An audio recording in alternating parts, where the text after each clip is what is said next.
আজ এমন একটা রেসিপি শেয়ার করতে চলেছি যা প্রেগনেন্ট অবস্থায় প্রত্যেক মায়েরই খাওয়া উচিত। যদি রোজ খেতে পারে তাহলে তো ভীষণই ভালো। তো তেমন কিছুই না, আমি একটা মাখানার সুজির রেসিপি শেয়ার করছি।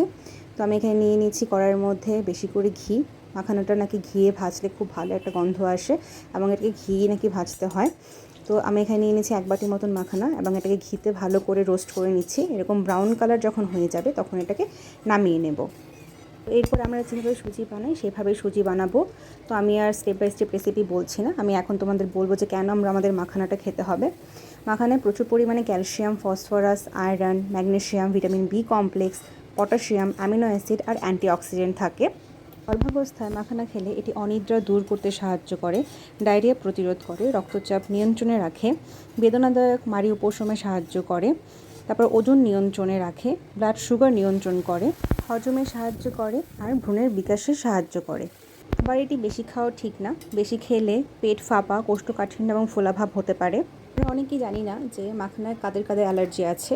এটা খাওয়ার আগে অবশ্যই ডাক্তারের পরামর্শ নিয়ে খাওয়া উচিত। অ্যালার্জির যদি ভাব থাকে তাহলে এটাকে অ্যাভয়েড করাই উচিত আমার মতে।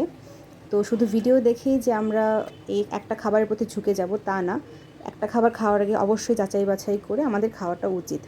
তো এই ছিল আজকের রেসিপি, আশা করি সবার ভালো লেগেছে। তো আমি তো রোজই মাখানা খাওয়ার চেষ্টা করি।